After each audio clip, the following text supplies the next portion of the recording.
Welcome to Church. I'm Marshall Fant, the Director of Church Consulting and Strategic Planning for Gospel Fellowship Association Missions. My purpose is to encourage pastors and church leaders as you refocus, renew, and revitalize your churches. We've established this podcast to offer practical tips and suggestions as you equip disciples to make disciples. This is Marshall Fant. Welcome back to the next episode, the next season of GFA Missions Rechurch. Bruce McAllister, so glad to have you with us. Thank you. So this is podcast number 98. Wow. So this is what are we going to do when we get to 100? We're going to have a celebration. Okay. All right. So again, you can see our podcast room has been updated. I really want to thank the GFA staff and especially Sarah Hartwig and Liz West for the great work they did in redoing this and really taking this to the next level. So thank them so much. And what we want to do is we introduce our next season, a topic that is of discussion regularly is church finances. And as you know, Bruce McAllister is the Director of Ministry Relations with GFA, and Bruce ministers to American churches. And he taught everything about the church for how many years, Bruce? Toward 35, 40 years, wow. Depending on college or seminary, whatever. So, yeah. So when we get into the idea of finances, I've just entitled this 4 Ways to Change the Way You Think About Church Finances. Okay, so I just want to cover 4 points of some things that I have observed in churches that maybe if we did some rephrasing, it may help to cast a better vision with finances. And we are, number one, for churches that do have a budget, we're thankful. So if your church does not have a budget, we recommend you getting on a budget and letting the church approve the budget, and that's the first step with finances. But really beyond that's where we're trying to go. So Bruce, I want to discuss first I like the term financial plan. Okay, so in the financial plan versus a budget, I like the idea because the financial plan kind of shows where the church is going. All right, but first let's back up to the budget. So you've taught this. So how would you take, I know you had a whole section on the purpose of your budget. So let's talk about that in just a few minutes. Well, if you just look at a budget as a tool for empowering the accomplishment of the church's mission, that helps a lot. In other words, it's not just saying this is how much we spent last year, this is how much we can spend this year. So we just lock down, we have our little budget set up, and you just, okay, so now we've approved the budget, let's go on with life. You're actually viewing, in your terminology, financial plan, if I understand correctly, and we'll talk about the nuances of this. You're not saying throw your budget out, you're just saying view it differently, reframe it, and talk to us about that in terms of like what you've done in your past ministries and what you encourage churches to do. All right, so the way you said the purpose of the budget, okay, I think that's what I'm trying to say, where a lot of churches, they view a budget and it's just a gauge, okay, this is what we spent last year, all right, we've grown a little bit, so let's just spend a little more without really thinking, okay, what are we funding here? And is it really casting a vision with a purpose on what we're trying to accomplish? Whereas I think I've even heard it said, let's increase the budget so people will give more. Where what I'm trying to say is, all right, like you said, with the purpose. So if we use the term financial plan, the reason I like the term financial plan is it really tells you where the ministry is going and where they want to invest their money versus simply, okay, this is the budget last year and we did well because we met the budget. But did we really accomplish, as you said, our mission through our finances? So what's assumed in what you just said to me is that you as a pastor are taking the lead in communicating vision, your church's mission, where you're going, what you're trying to accomplish. So, if you're not doing that, you can't really take the finances and turn it that direction, right? No, so correct. It assumes that you're doing a good bit of vision casting, period. It is. And I'm saying the word financial plan gives you, it's a better term to use as vision casting than simply a budget. And another thing I may want to say on that I know of one church that they call it a financial plan, and they zero out every category every year. Mm-hmm. They say, okay, so this is what we're trying to accomplish in 2022. And so how does this financial plan accomplish it? So instead of always funding the same category, Yeah. With a financial plan, you're going back and saying, is this accomplishing our ministry vision? That's good. Does that make sense? Yeah, and I think they call that zero-based budgeting, and it's a little hard to do it every year. Right. And you don't want to give them people impression that you're going to wipe out a staff, because of that. But you might take a man who's been doing administrative work, but he's more gifted with discipleship or evangelism, and say, okay, so we're going to take 50% of your salary. Let's say he makes $50,000 or $40,000 or $60,000, whatever. Take half of the priority of his salary and say, we're going to put that on evangelism. Exactly. And so you're accomplishing a vision now, not just paying a salary. Exactly. Is that right? And that's part of the ministry plan, financial plan. Another reason I like the financial plan versus a budget is this. And again, a lot of this I learned from a deacon that challenged me. Okay. All right. With a financial plan, I think you can establish almost like 3 categories within the plan.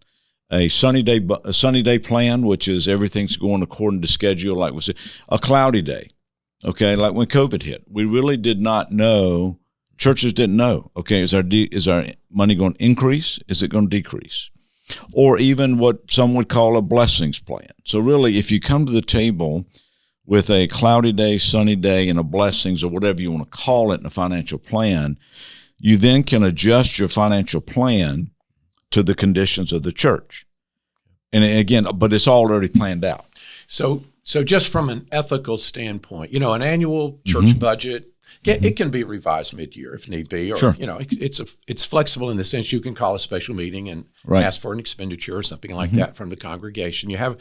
Churches have kind of rules. The pastor can spend up to this much money outside the budget a month, perhaps, or the deacons and the pastor together can spend more money. Sure. Like a lawnmower breaks down, you got to spend $3,000 or whatever for a nice riding lawnmower for a large piece of property. So you have that kind of flexibility built in. But if suddenly we're going to re-roof the church and it's a huge project financially, then naturally you come back and you have a bigger conversation with the church and get that authorization.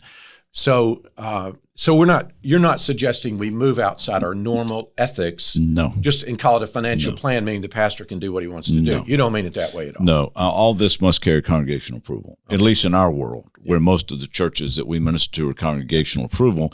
But what I would say is, in your financial plan, you got a roof to be replaced in the next 5 years.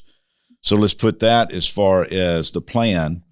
And so when it comes there, you have the money. That's right. So you have a capital fund, and you're putting so much money a month into the capital fund, so it's not an emergency when it happens. All right. So let's say that if you had a man come to you in your church that you pastored, and I think this happened, and said, well, what would you do if you had another $25,000 or $50,000? Yep. Now, when somebody comes up to you and says that, you're like, well. Are you being for real, or are you just being theoretical? But what would how does that work? All right, so that gets into my second point. Okay. All right, so I'd say the second thing you do is really cast a vision with your financial plan of specific areas of what you would do with additional money. And what Bruce described was an actual case that changed my thinking. A very godly deacon came and said, what would you do if God gave us an additional $10,000? 25,000, I think these are his numbers, 50,000, 100,000, and 250,000. What would you do? I said, I never thought about it. And he said, okay, can I challenge you to put together specifics that we have our regular financial plan, but God brings in additional 5,000 or 10,000 or 20,000. The people need to know what your burden would be. And then, of course, the congregation is going to approve that, right? And the leadership. Absolutely. This is not the pastor going rogue. Right. But this is simply casting a vision on specifics. So if we had another $50,000, this is the way to fulfill the mission of what our church has been called to do. This is our vision with that $50,000, specifically how we would invest that $50,000 in ministry. And if you downsize that, say to your own household, you and your wife. Yeah. If somebody said, if you were having a conversation, said, if we had an extra $20,000, what would we do with that? And you might say, well, let's go to Europe, or let's go to the Holy Land, or Actually, we need some, she'd probably say we need some new kitchen countertops, or, we need some new appliances, or let's build whatever, or let's create a hospitality nook in our home that will help us to be able to entertain people better. Right. There's those kind of things. So. And so what happened? So the result of this, of what we saw was this, Bruce. So we had never, I think somewhere in the past, we maybe had gotten a large gift through a death in the church. Mm-hmm. But when we started doing this, we had two specific examples that I want to bring up. Number one, all right, so I started with the annual financial plan presentation. I would say if we had another 10, another 50, and did like our deacon recommended, we had a lady in the church, and she had been single all her life. She was in her 90s. And before she went to nursing home, she ate frozen dinners every night. I mean, she was very frugal in everything she did, and she passed away. But when she was an active member of the church, she would go through every financial statement. Mm-hmm. So she was very savvy, and she wanted to know about this financial plan. I told her she left the church $125,000.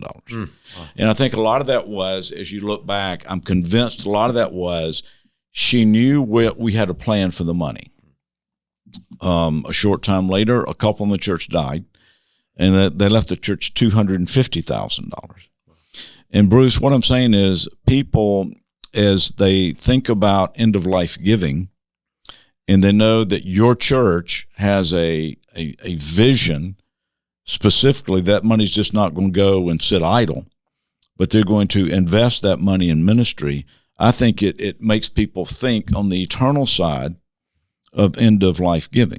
And I know you have dealt with some churches in this, and what I mean by end-of-life giving is prepared giving when someone dies. No, and I would encourage pastors and church leaders to consider having a financial planner, hopefully a like-minded person who has no personal interest in his own financial improvement from this, but who can serve, either let him speak generally to us, adult Sunday school class, or special weekend seminar, mm-hmm. or and actually some of these people will sit down then and have personal, private meetings with various people in the church. Got to be real careful about how this all takes. This is a delicate field of sensitivity for some people in a church. You'd have to prepare your church for it. But actually, can I say this in a hopefully appropriate way, is that you never know who has unusual resources. You just never know. Right. It can totally shock you. And so there may well be people in your congregation or related somehow to your congregation that would be thrilled to set up their estate, a trust, a portion of their will, 10%. I remember hearing when I was newly married, you should consider giving 10% of your estate to the Lord. That made sense to my wife and me. And we set that up very early in marriage when they'd have probably gotten $10 from us, if we'd have died at that point. So there are things like that. You can plant seeds and it bears fruit. And people that know that field know exactly what I'm talking about. Sure.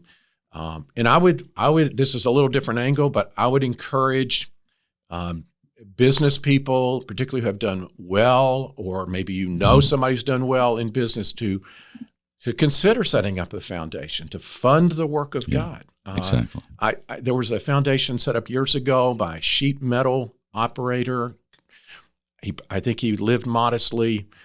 He accumulated $100 million in a fund, and it had to distribute $6 million a year. That's off my radar today, but I was aware of that, and I helped connect churches that were doing building programs with that fund back in the day. So you just never know.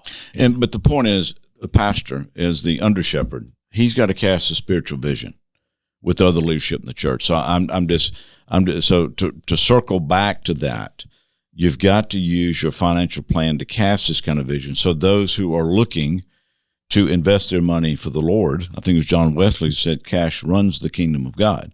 Mm-hmm. So those that want to invest in what God has called your local church to do, you've got to cast the vision of an additional 10, 20, 50, $100,000 of what you would do. All right, so let's say your church is working off a January to December fiscal year. Right. All right, and then here comes May, June, and either you come into some money, you anticipate to more money than normal, or your church is growing, you've added 25, 50 people, now your income is up. All right, how are you going to adjust that midstream? How would you suggest a pastor make those mid-year adjustments to accomplish the vision? I would say be very careful not to react to a 1-month trend. You know, the way our financial guys at our church always says, take a quarter, look at it quarter by quarter versus month by month, and then really year by year. So you kind of see, is this trend, is it simply a small spike or a small dip, or is this trend continuing? And so I would be very careful to adjust that until you see that is where it is definitely going to continue. Okay. So if you had let's say you have a church of 150, and at the end of the year you had an unexpected surplus, unusual giving, something like, and some churches experienced this during COVID. I heard a lot of churches did very well financially during COVID, oddly enough. And so you had a surplus. Let's say you had little small size, mid-sized church. You had 50,000 you hadn't anticipated. What would you do with that in terms of your vision casting and what we're talking about? I would recommend the pastor go back to what he had cast the vision and go to his leadership and say, okay, have things changed? Because when we did this, the conditions may have changed some. Now let's just say a missionary's need has come up that we're now aware of that we weren't aware of when we did the vision casting. So I would reassess that and make sure you stay within your philosophy of ministry, your philosophy of giving, and then go from there. Get the authorization from the leadership, church membership to let's. And you follow your constitution to say how much the church has the authority, or how much a person has the authority to spend. Because I think what I have found is the more you get the congregation involved in this, when you cast the vision, they give to the vision, and they want to be able to cast a vote, said, yes, we approve that, and celebrate that time. It's a great day when you do that. And you know, Marsh, I know you personally, your wife, you're evangelistic, you're discipleship oriented, you're a head counter, you're a very engaged pastor. You pastored 21 years or so down in Rock Hill. You took that church through I think it's 3 building programs, including the first building program of that church. So it was really a church replant, but it was a church plant. And it grew steadily and significantly over the years. And so I've seen firsthand, what God has done through your type of leadership, and I, would commend you for that. And it's good that you can pass these ideas along. I see it here in what God's used you to do at GFA. You've been here a few years. You were here a year or two before I came on board full time, and we're actually sitting in a room that used to be a very cluttered storage closet for GFA. It had old balls and hula hoops and stuff from kids' games. It had all kind of old literature in it. And so, to me, it was just a junk room. And it didn't occur to me this could be used for anything. And Marsh, probably a few others said, this could be a broadcast room for GFA. And now it's been enhanced again with additional lighting, decor. I taught a course for Maranatha from this classroom live to 8 guys in a D-Men program all over the world last fall. Well,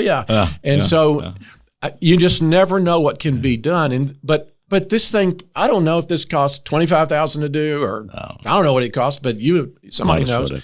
But I think you helped to find the funds to see this come around. We did. And so, and this is what leadership does. Leadership is thinking proactively. So just think of the multiplied benefit. I don't know if anybody's listening to this podcast, by the way, but if anybody's listening to this podcast, you can think about what you could be doing in a closet in your church that could be turned into a much better purpose, for the kingdom and glory of God. So now let me say this: the topic of this podcast was not original with me. It came from a deacon in our church.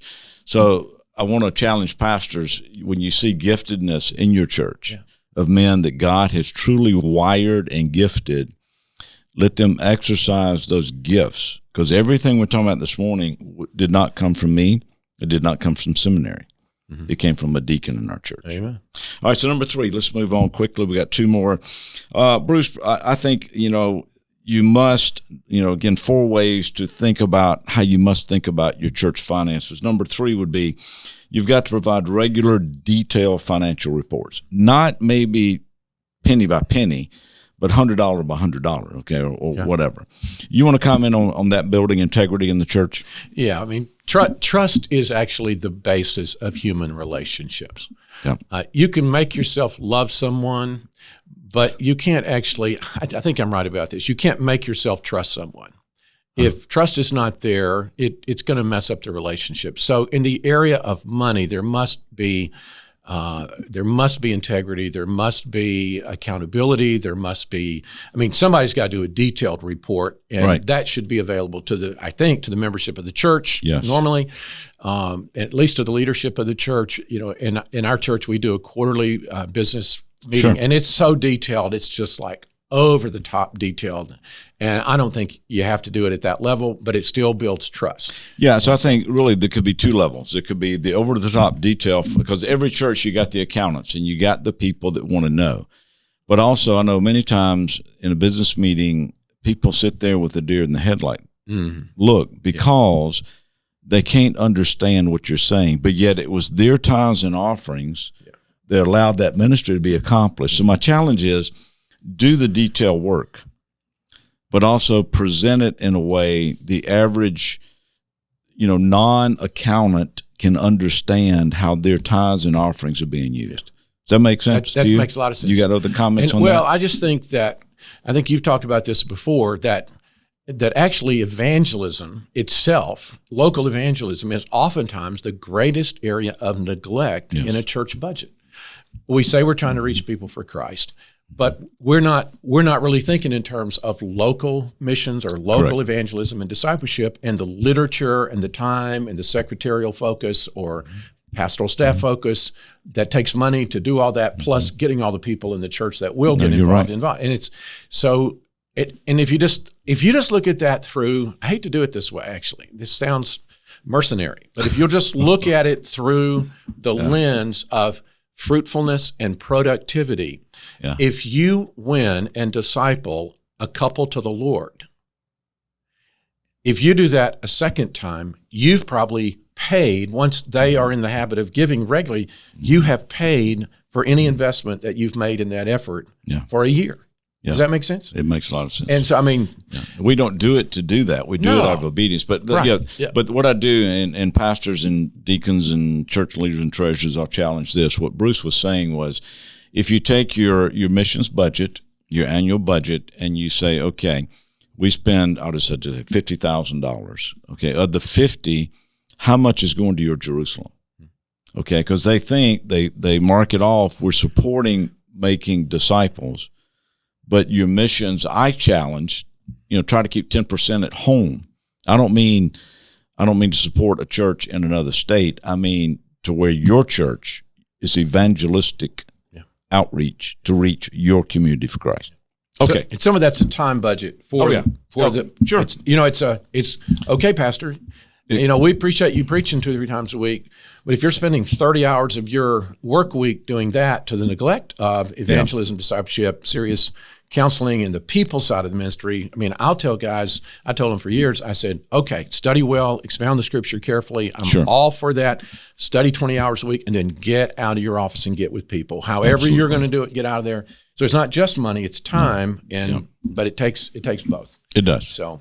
All right, lastly, number 4. So, again, 4 ways to change the way you think about church finances from my point of view. Sure. Okay. Yep. The last one would be have a regular review of your books from an outside accountant. And what I mean by that, and I'll let you comment. All right, so the word audit, we understand the word audit changed greatly in the way the federal government uses that word audit years ago. So I would call it a financial review. Okay, so what I'm saying, I think every church, you need a local accountant that understands church finances. And it could be a treasurer of a like-minded church, a couple of towns away. But somebody to come in and just generally review your books every year to go through any questionable or just to review your practices. Right. Yep. Again, this is integrity because you're asking your people to give their tithes and offerings.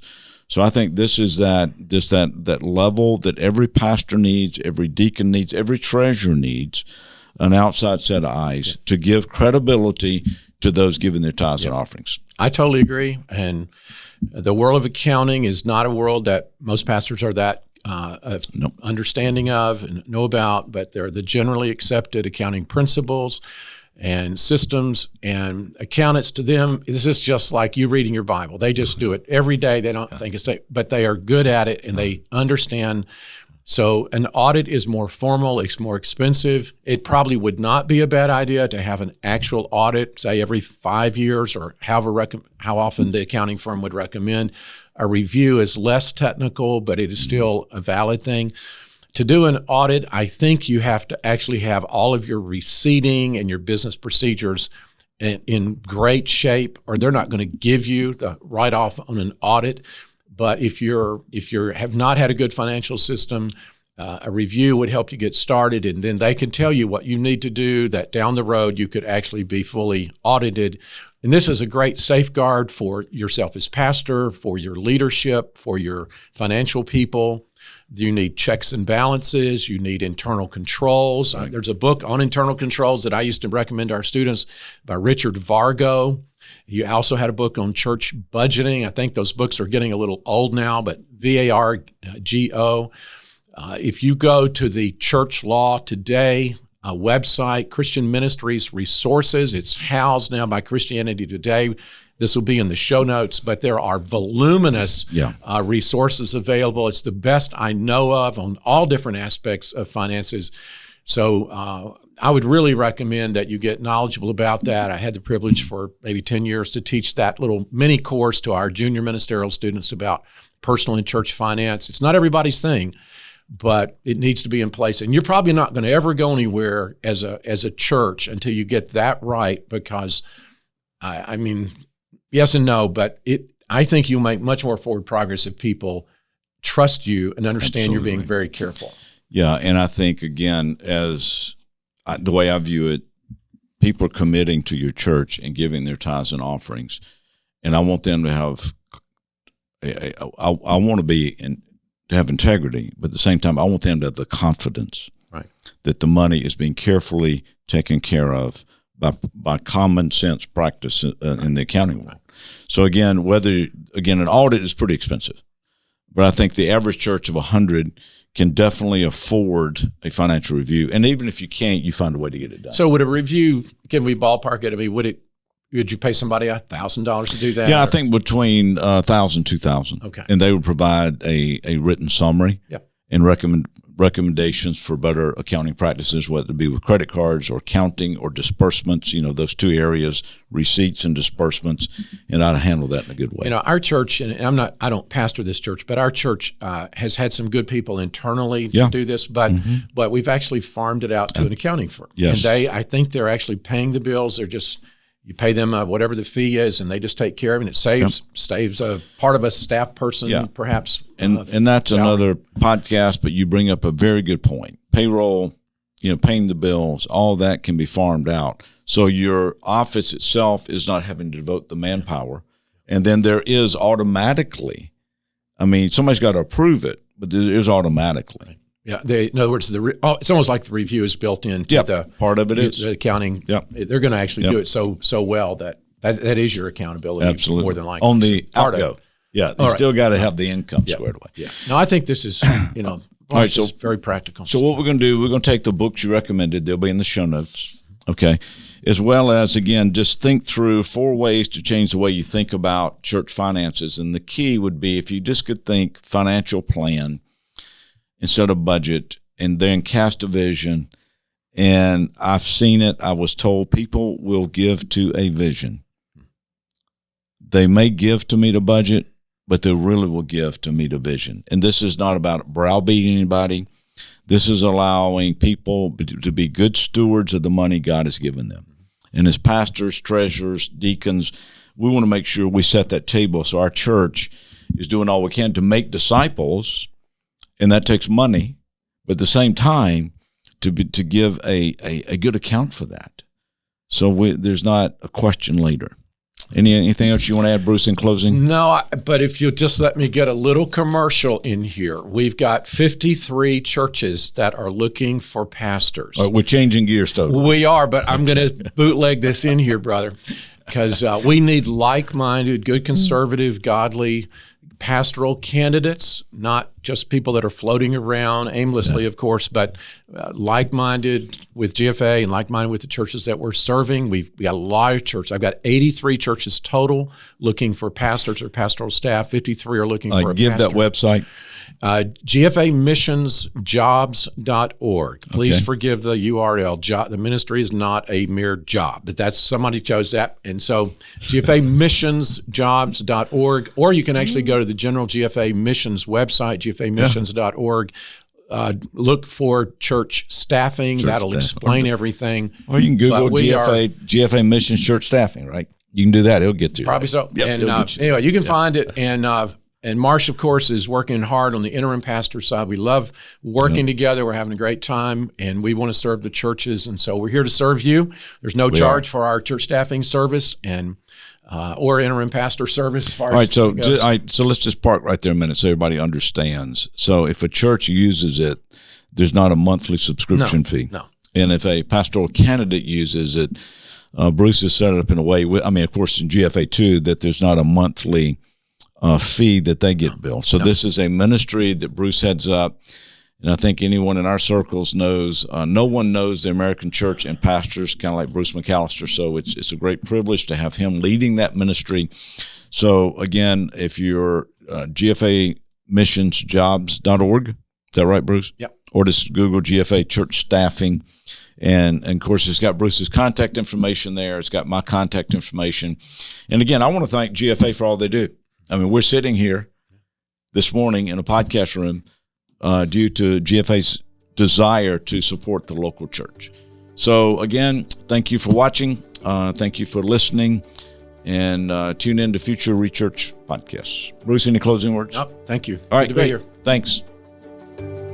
You're listening to Rechurch, a podcast of Gospel Fellowship Association Missions. If you would like more information about our ministry or how we may assist you and your church, visit us at gfamissions.org/consulting.